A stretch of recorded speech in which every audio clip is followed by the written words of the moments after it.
Oh, yes. Hello. All right, here we go. Some review packet videos. How about it? What a day. What a day. What a day. What a day. All right, so for this one, we want to write a rule for the translation from of the pre-image to the image. So what I like to think about here, first off, I want to identify some of these ordered pairs. Okay. I know that if the stylus would write, that'd be perfect. Okay, so A is 0, -2, and then A prime is -2, 6. Okay, so obviously I can see that from the original to the translated figure, all right, from the to the translated triangle, I can see that I went up and to the left. I mean, we could just kind of tell that happened. How do I know which one's the translated versus the original? Well, that's obviously important to know. We know because of these primes, this is the translated, and the original does not have the primes. All right, so you can do this two ways. I could just count over and up. That works. I can think about this as just comparing their x values. Obviously, if you look at the x value here, it's 0, and here it's -2. Okay, but I know that I need to go left some amount and then up some amount.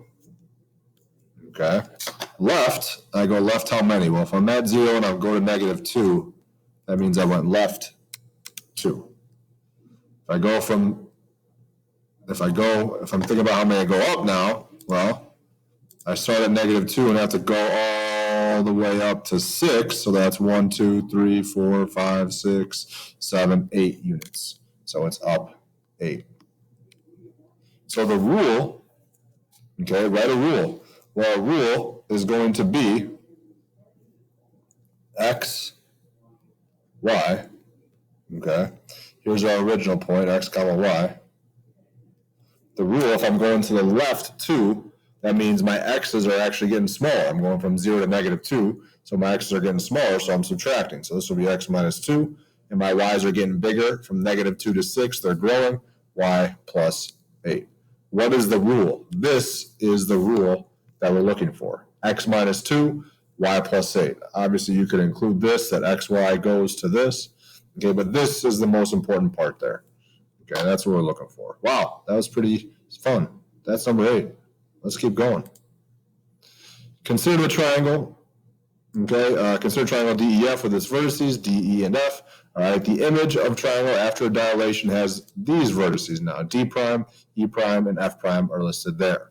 Okay, what is the scale factor of the dilation? So remember, to find the scale factor, to find our K value, I do the new image over the old image, or the new coordinates over the old coordinates. So I'm going to compare my x's and compare my y's and see how they compare. See what the scale factor is. All right, so if I do 14 over 4, okay, that's -7 over 2, which is -3.5. All right, if I take the x values of E and E prime, that's, what is that, 7 over -2. Well, that is also -3.5. All right, I want to check it for all of them. -10.5 divided by 3. You guessed it, -3.5. I can check some y values as well. I can do -17.5 divided by 5. You would also get I'm just doing this a bunch of times, just sort of different options, okay? Once I find one, I could be done. I could be done. But I wanted, I want to check to make sure I did it right, okay? So if I do this first one, and let's say let's just speak hypothetically, and I got -5.5. But all the rest of them are 3.5. And I'm like, holy buckets, what happened? Obviously, I would go back and check, what did I do wrong? All right, I had to have done something wrong, where if all of them are 3.5, then I got one 5.5, something went wrong. But luckily I did it, and our scale factor.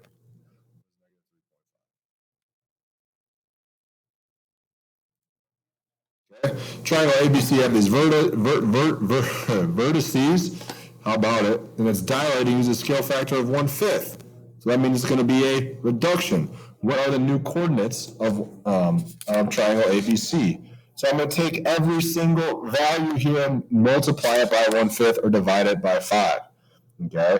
So what do I mean by that? So if I'm thinking about A prime is going to be 20 times 1/5 negative 20 times 1/5, comma, 10 times 1/5. Now, you don't have to actually write that part out. I'm just going to show you the steps. You can do it in your calculator. That's fine. That should be negative 4, comma, 2. Remember, multiplying by 1/5 is the same thing as dividing by 5. Same thing as dividing by 5. So this would be 1/8. 5 divided by 5 is 1. 40 divided by 5 is 8. C prime, 35 divided by 5 is 7. 5 divided by 5 is 25. There are new coordinates right here. Wow. Wow, I'm cruising. I'm flying here. Holy buckets, am I having fun? Aren't you? All right, here we go. This will be a good one. So the image, yada, yada, yada, has been dilated by an unknown scale factor. Find the scale factor and solve for x. So remember scale factors, all right? Remember this. The ratio is going to be the same when I compare my sides. I compare the new to the old, and then the new to the old. Our ratio should be the same. So what do I mean by that? 16 over 3x plus 2 should be the same as 2x over 2. Well, what's another word for the same? Another word for the same is equal. All right. So I should set these to equal and solve a proportion. All right. Now I have this proportion set up. If I have a fraction equal to a fraction, I want to cross multiply. Okay. So I have 2x times 3x plus 2. Hopefully you save some room here because this is going to be a long one. And 16 times 2, which is just 32. I'm going to lose it. Try not to lose it. Okay. Now, distribute the 2x. So I have 6x squared plus 4x equals 32. I'm going to subtract the 32 over.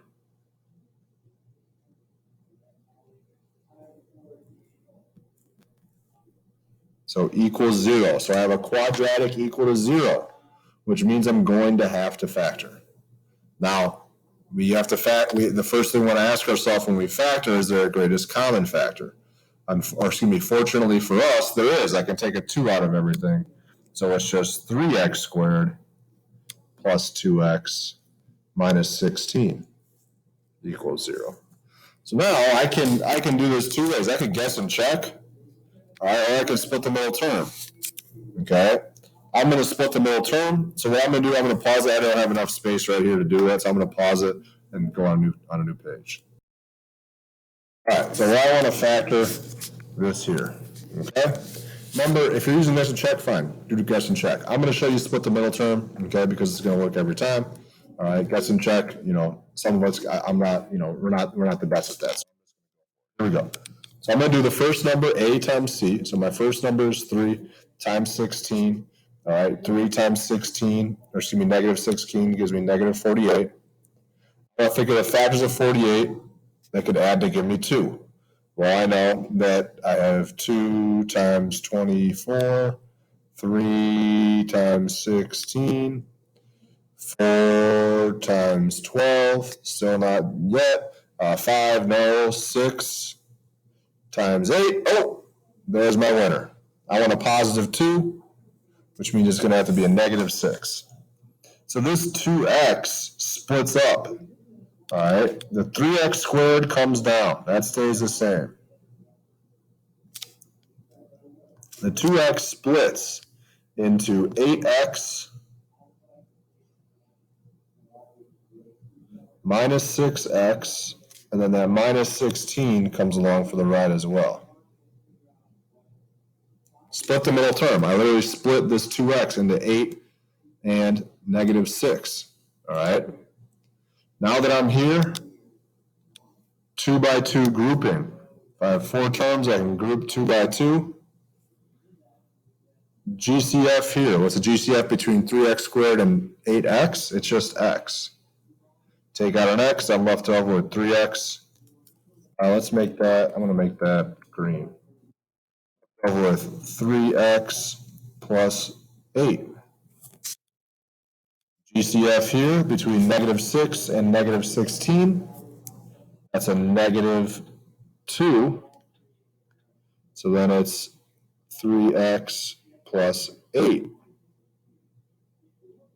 Our two green matches, our green parentheses match. So my first parentheses is 3x plus 8. My second one is if I take these two out, I take this out, I'm left over with x. I take the other one out, I'm left over with negative 2. This is still equal to 0. So x is 2, and x is negative 8 over 3. How did I get that? 3x plus 8 equals 0. Minus 8, 3x equals negative 8. X equals negative 8 over 3 if I divide by 3. All right, all that work, okay? Which one actually works? Well, if I plug in negative 8 over 3 here, this will give me a negative side length. So I can toss out this answer. So x has to be 2. If I get a negative side length, I know I did something wrong. So x is 2. Find the scale factor. Well, 2 times 2 over 2, 4 over 2, which is just 2. So k in this case is also 2. Where did that fraction come from? Right here. What did I just do here? I just plugged x back in to that ratio, the 2x over 2. Okay, I could have plugged x in here into 16 over 3x plus 2. This one just seemed easier to me. So you could do it either way. I would not, however, plug it back into the entire proportion. Just plug it back into the ratio of the sides. Just the ratio, not the proportion. Do you understand the difference between a ratio and proportion? Hopefully.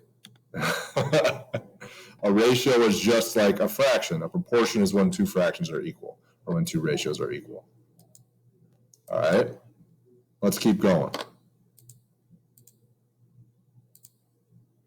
Okay, number 12 here. All right, number 12 asks us to do two things. It asks us to reflect and then translate. Okay, I'm going to write, so the reflection over the y-axis. I reflect over the y-axis. The only thing that changes is my x values. All right, so it's really it's the opposite of x. I don't understand what's going on. I don't get it. The opposite of x, there it is, no. And then y. Holy buckets. Holy buckets. So let's say I have these, there's D, E, and F. All right, D prime. The opposite of x, the opposite of negative 5 is positive 5. Y does not change. The opposite of negative 7 is positive 7. Y does not change, that's E prime, sorry. And then F prime. The opposite of negative 1 is positive 1, and the 5 does not change. Okay? Translation. Translation needs to be left 3 and down 5. Well, if I'm going left 3, then I'm subtracting 3 from my x's. If I'm going down 5, I'm subtracting 5 from my y's. All right, so I'm going to do that part. D double prime. X minus 3. 5 minus 3 is 2. Negative 3 minus 5 is negative 8. E double prime. 7 minus 3 is 4. 1 minus 5 is negative 4. F double prime. 1 minus 3 is negative 2. 5 minus 5 is 0. Boom. This was an assessment, like a quiz or test, whatever you want to call it. All right, a journey, a quest, a journey. Okay, what would we ask for? We would probably ask for your points. We'd probably ask for your ordered pairs. Like maybe the first, and then the second. Okay, most likely we would just ask for your the final set of points. Okay, your double primes. All right, so I don't know if you printed this off and you're going to graph it, just graph the original and the final. If you're not printed off and you're doing this on notebook paper, don't worry about the graph. What I'm going to pause, graph it, and then show you what I got. All right, so if you were graphing it, that's what you should come up with. Okay. This makes sense to me because what we're doing, we're reflecting over the y-axis and we're moving it down. All right. Let's try number 13, and then that's it. First transformation